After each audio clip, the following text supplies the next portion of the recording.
Ceci est un extrait offert à tous par le site d'ésotérisme expérimental. Bonne écoute!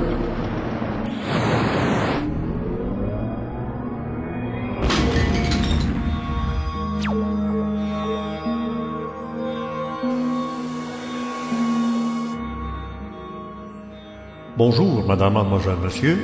Dans cette salle 802, voici la deuxième partie de la causerie de monsieur Georges Osorio, auteur de ce livre, Le message éternel des grands initiés, les écoles initiatiques antiques. Dans la première partie, il nous avait présenté les religions mortes, anciennes et disparues. Et dans cette deuxième partie, les religions actuelles, vivantes. Bonne écoute. Venons-en maintenant aux religions que nous connaissons davantage, qui sont les religions vivantes. Et avançons maintenant dans le temps vers nous. Par ordre chronologique, nous avons en premier, comme je l'ai dit au départ, le brahmanisme dans sa période védique qui apparaît 20 siècles avant Jésus-Christ avec une triade naturelle, Agni, Indra, Surya. Maintenant, venons-en à l'hindouisme. L'hindouisme est un développement du brahmanisme védique et de celui des Upanishads. La plupart des divinités dans l'hindouisme ont disparu. La nouvelle doctrine pose une cause originelle à tout ce qui est. C'est un esprit suprême de qui tout vient et vers qui tout retourne. Cet esprit existe et se manifeste encore par une triade, par une trinité, encore une trimurti, qui est encore Brahma, Shiva, Vishnu, le générateur. Venons-en maintenant au bouddhisme. Eh bien, le bouddhisme, c'est une révélation tout à fait nouvelle qui bouleversait les précédentes et qui modifiait un petit peu la doctrine brahmanique. Elle fut prêchée par un moine du nom de Gautama, qui devint plus tard le Bouddha, c'est-à-dire l'éveillé. Ceci eut lieu 6 siècles avant Christ. Au Japon, nous nous éloignons un petit peu encore vers l'Extrême-Orient et nous arrivons au shintoïsme japonais. C'est surtout une religion nationale que tous les pratiquants d'arts martiaux connaissent, je suis moi-même pratiquant d'arts martiaux, et qui s'appelle le Kami no Michi, c'est-à-dire la voie du sacré des dieux. Enfin, nous arrivons dans la marche du temps à une époque qui nous est plus familière avec le judaïsme. Eh bien, le judaïsme marque le début des religions que les spécialistes intitulent les religions révélées. Le mot judaïsme vient de l'hébreu Yehuda. Alors Yehuda, je vais vous l'écrire ici en lettres.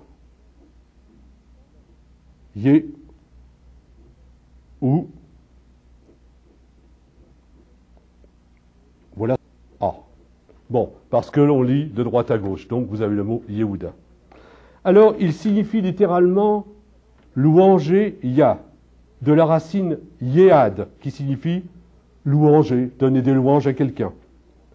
C'est d'elle que provient le mot Judas, que l'on retrouvera en France. Maintenant, nous en arrivons enfin au christianisme.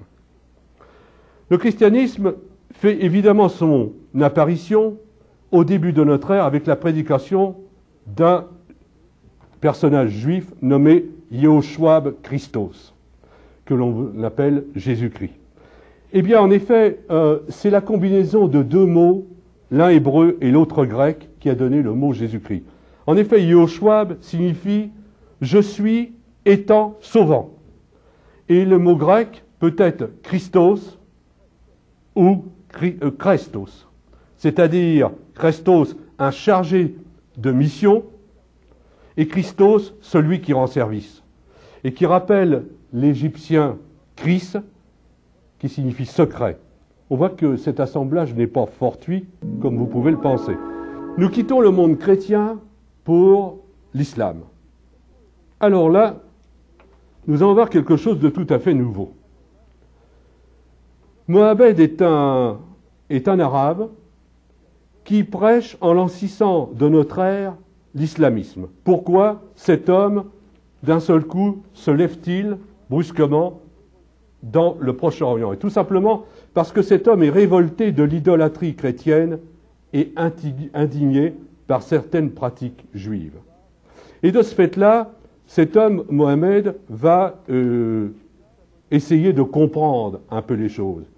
Il était chamelier de son État et il sera, au cours de ses voyages, enseigné sur l'Ancien et le Nouveau Testament par deux énigmatiques personnages dont certaines bibliothèques libanaises donnent les noms. Ce sera le moine catholique Sergius et le rabbin Mardoché.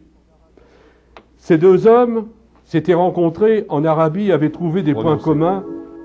Malheureusement, à la mort de Mohammed, l'islam se fragmente en plusieurs branches, les chiites, les sunnites, les ismaélites, les wahhabites, etc.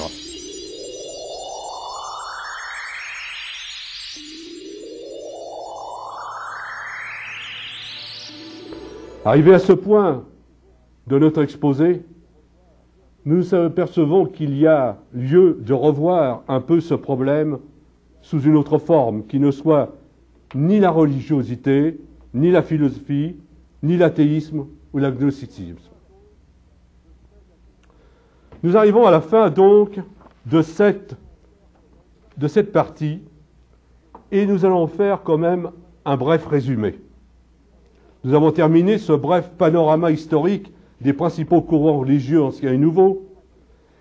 Et avant de voir comment le public athée ou libre penseur va accepter de telles propositions, il nous faut retenir 5 points importants qui vont nous éclairer par la suite.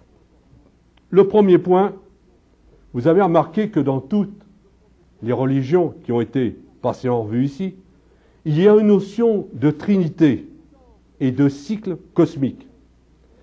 Il semble qu'à travers les trinités divines, que l'on veuille perpétuer sous différentes appellations, le cycle cosmique éternel. En effet, je dessine ici, il semble que l'on veuille ici montrer qu'il y a création, qu'il y a destruction et qu'il y a régénération. D'ailleurs, la franc-maçonnerie s'en inspirera en ajoutant au symbole trinitaire, au symbole triangulaire, l'œil, ici. Je n'en dirai pas plus sur le sujet, et je pense que toutes les histoires des religions qui sont vendues dans toutes les librairies du Québec vous éclaireront dans les détails bien mieux que je ne pourrais le faire dans un temps si court. Et bien maintenant, nous allons voir la troisième partie de cet exposé. Là, nous allons voir quelle va être la réaction du monde rationaliste, du monde athée, du monde sceptique face aux propositions religieuses. Eh bien, si vous le voulez bien, en cette troisième partie de notre exposé, de notre entretien, que je veux amical, encore une fois, je ne veux froisser aucune croyance, là n'est pas mon but, c'est un entretien très amical. Eh bien, cette troisième partie, voyons rapidement les 12 preuves essentielles de l'inexistence de Dieu qui nous est offert. Alors, ça promet pour la troisième rencontre avec Georges Osorio. Chaque mois, nous retrouverons Georges Osorio dans chacune des salles 800, de 801 à 812, au cours de cette année 2008.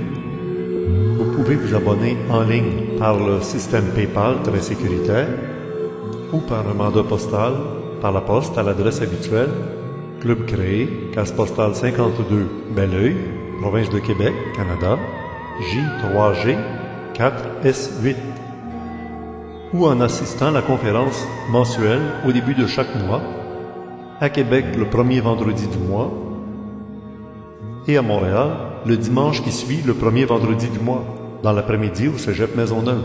En assistant à la conférence, vous aurez automatiquement droit à entrer dans la salle du Club Créé du mois de la conférence, et inversement, votre abonnement au Club Créé par la poste ou par PayPal vous permettra d'entrer à un prix réduit à la salle de conférence. Bonne visite dans le Club Créé ou sur notre immense site d'ésotérisme expérimental dont vous voyez l'adresse en bas de l'écran. À bientôt!